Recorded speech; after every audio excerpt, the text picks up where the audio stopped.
नमस्ते छात्रों, मैं JVN Kavita Sharma, faculty of Ayurvedic science, Jyoti Vidyapeeth women's university. आज हम पंचतंत्र की कहानी का अध्ययन कर रहे हैं। अंधा, कुबड़ा और त्रिस्तनी। उत्तरी प्रदेश में मधुपुर नाम का एक नगर था। वहाँ मधुसेन नाम का एक राजा रहता था। विषय वस्तु भोगने वाले उस राजा मधुसेन को एक 3 स्तनों वाली कन्या उत्पन्न हुई। 3 स्तनों वाली कन्या की उत्पत्ति सुनकर राजा ने कंचुकियों से कहा, भाई, यह त्रिस्तनी कन्या को दूर जंगल में ले जाकर छोड़ दो, कोई जाने भी ना पाए। यह सुनकर कंचुकियों ने कहा, महाराज, यह तो मालूम है ही 3 स्तनों वाली कन्या अनिष्ट करने वाली होती है। फिर भी ब्राह्मण उससे पूछ लेना चाहिए, जिससे दोनों लोग बने रहें, क्योंकि जो दूसरों से पूछता है, सुनता रहता है, यथार्थ बातें धारण करता रहता है, उसकी बुद्धि सूर्य की किरणों से कमलिनी की तरह बराबर बढ़ती रहती है। और भी जानकर मनुष्य तथा पूछते रहना चाहिए। प्राचीन काल में राक्षस राजा द्वारा पकड़ा हुआ भी एक ब्राह्मण पूछने के कारण छूट गया। सजा ने पूछा, ये कैसे? कंचुकियों ने कहा, ब्राह्मण और राक्षस राज देव किसी जंगल प्रदेश में चंडकर्म नामक का एक राक्षस रहता था। एक बार वह जंगल में घूम रहा था। उसे एक ब्राह्मण मिला।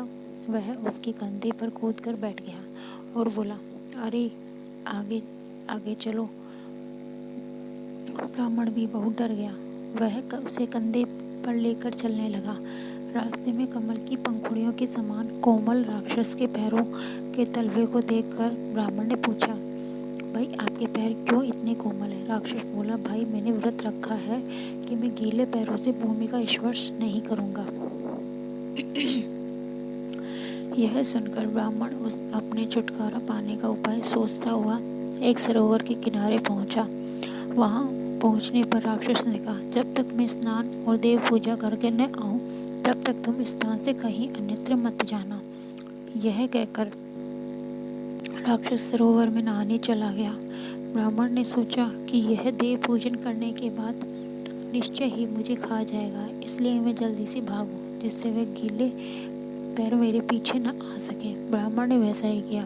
व्रत टूटने के डर से राक्षस उसके पीछे नहीं किया।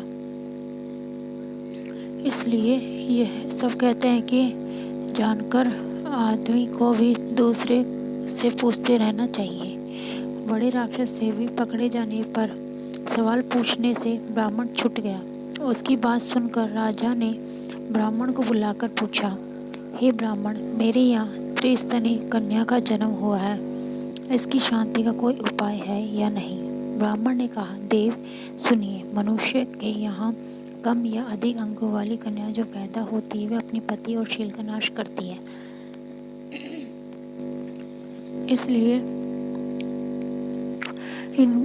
इसलिए अगर 3 स्तनों वाली कन्या अपने पिता की नज़र पड़े तो वह तुरंत अपने पिता का नाश कर देती है, इसमें संदेह नहीं है। इसलिए इस लड़की को आपको नहीं देखना चाहिए। अगर आपको कोई इस कन्या के साथ विवाह करे, उसे इस कन्या के देश वेश देकर देश के बाहर कर दिया जाए। ऐसा करने से आप दोनों लोग सुधरेंगे। उनकी बात सुनकर राजा जी ने डंके की चोट पर मुनादी करा दी, लोग स्त्री स्तनी कन्या के साथ जो कोई विवाह करेगा उसे 1 लाख सुवर्ण मुद्रा उसी समय मिलेगी। उसे देश छोड़ना भी पड़ेगा। मुनादी किए हुए बहुत दिन बीत गए, फिर भी उस कन्या को लेने कोई न आया। वह जवान होने तक छिपे में स्थान पर रहकर यत्न पूर्वक बल पुरस्कार पढ़ने लगे। उसी नगर में कोई अंधा रहता था। उसका मंथरक नाम का कुबड़ा आगे लकड़ी पकड़ने वाला था। उन दोनों ने डुग्गी सुनकर आपस में विचार किया, भाग्यवश कन्या मिलती तो मैं डुग्गी रोकनी चाहिए, जिससे सोना जो और उसमें मिलने से हमारी जिंदगी सुख से कटे। उस कन्या के दोष से कहीं मैं मर गया तो भी दरिद्रता से पैदा हुई उस तकलीफ से छुटकारा मिल जाएगा। लज्जा, स्नेह, वाणी, मिठास, बुद्धि, जवानी, स्त्रियों का साथ, अपने का प्यार, दुख की हानि, विलास, धर्म, तंदुरुस्ती, बृहस्पति जैसे बुद्धि, पवित्रता, आचार, विचार, ये सब बातें आदमियों का पेट रूढ़ी गड्ढा जब अन्न से भरा हो तभी संभव है। यह कहकर उस अंधे ने मुनादी करने वाले को रोक दिया। कहा, मैं उस राजकन्या से विवाह करूंगा, ये राजा मुझे उसे देगा। बाद में राज कर्मचारियों ने जाकर राजा से कहा, अंधे ने मुनादी रोक दी है, इस बारे में क्या करना चाहिए। राजा ने कहा, अंधा हो बहरा, कोढ़ी हो या चांडाल, कोई भी हो, ये वह राजकन्या लेना चाहता है, उसे 1,00,000 स्वर्ण मुद्रा के साथ देश निकाला दिया जाएगा। राजा ने आज्ञा दे दी। राजपुरुषों ने नदी के किनारे ले जाकर 1,00,000 स्वर्ण मुद्रा के साथ स्त्री कन्या का उस अंधे के साथ विवाह कर दिया और उसे जलयान का बैठाकर केवटों से कह दिया, केवटों विदेश में ले जाकर इस अंधे कोवड़ राजकन्या किसी नगर में छोड़ देना। केवटों ने वैसा ही किया। उन्होंने जहाज में बैठाकर उसे विदेश में ले जाकर एक नगर पहुंचा दिया। केवटों ने दिखाते 1 रुपये एक सुंदर महल खरीद लिया। तीनों बड़े आराम से वहां अपनी जिंदगी का समय बिताने लगे। केवल अंधा सदा पलंग पर सोया रहता था। घर का सारा काम कोबड़ा करता था। इस तरह उसका समय आराम से कट गया। कुछ ही दिनों में कोबड़े के साथ राजकन्या का अनुचित संबंध स्थापित हो गया। फिर ठीक ही कहा गया, यदि आग शीतल हो जाए तो चंद्रमा जलाने वाला बन जाए। समुद्र का पानी मीठा हो जाए तब स्त्रियों की अस्तित्व हो सकता है। कुछ दिन बीतने में त्रिस्तनी ने मंथरक से कहा, हे सुंदर, यदि किसी तरह यह अंधा मर जाए तो हम दोनों सुख की जिंदगी बताएं। कहीं से ढूंढकर तुम विष ले आओ, उसे देखकर मैं इसका काम तमाम कर दूं और सुखी बनूं। दूसरे दिन घूमने पर कुबड़ का एक मरा हुआ काला सांप मिला। उसे लेकर वह प्रसन्न मन से घर वापस लौटा। त्रिस्तनी से बोला, सुंदरी, ये काला सांप मिल गया, इसके टुकड़े टुकड़े काट कर तुम खूब सौंठ मिर्च डाल के इसे अच्छे स्वाद का बना डालो। उस अंधे को असली मांस का बताकर इसे खिला दो। इसे खाते ही वह खत्म हो जाएगा, क्योंकि उसे मछली का मांस सदा बहुत रुचि लगता है। यह कहकर मंत्रक वहाँ चला गया। त्रिस्तनी ने तुरंत आग जलाई, काले सांप के टुकड़े टुकड़े काटकर उसमें मुट्ठा डालकर घर चढ़ा दिया। घर के दूसरे कामों में व्यस्त होने के कारण अंधे के पास जाकर विनय से कहा, आर्य पुत्र, आज तुम्हें बहुत अधिक पसंद आने वाली मछली का मांस मैंने मंगा रखा है। तुम हमेशा उसे पूछा करते थे, उसे मैंने पकाने के लिए आग चढ़ा दी है। मैं जब दूसरे कामों से निपटा लूँ तब तक तुम करछी लेकर थोड़ी देर उसे चला दो। यह सुनकर अंधा बहुत खुश हुआ। वह जीभ चाटते हुए तुरंत पलंग से उठ बैठा और लेकर उसे चलाने लगा। मछली का मांस समझकर कढ़ाई में चलाते हुए अंधे की आंखों में छाया हुआ काला पर्दा सांप की विषैली भाप की गर्मी से गलने लगा। उसे तुरंत ही बहुत लाभ मालूम होने लगा।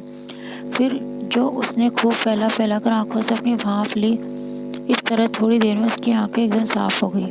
उसे देखा कि कढ़ाई में केवल मुट्ठा है, उससे काले सांप के छोटे छोटे टुकड़े पक रहे हैं। तो उसने सोचा, अरे इसने तो मुझे मछली का नहीं मांस बताया, यह तो काले सांप के टुकड़े, तो मैं इसका अच्छी तरह पता कर लूँगा। त्रिस्तनी का मुझे मारने का ये इरादा या कुबड़ का है या किसी दूसरे ने तो ऐसा नहीं किया।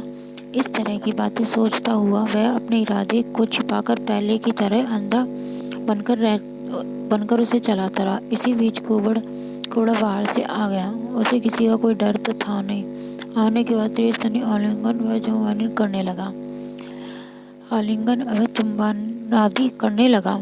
उस अंधे ने कुबड़ की सारी करतूत देख ली। उसे जब समीप में के पास गया तो वहां जाकर उसने मजबूती के साथ कुबड़े के दोनों पैरों को पकड़कर उसके सिर से घुमाया और घुमाने के बाद त्रिस्तनी की छाती में उसे जोर से पटक दिया।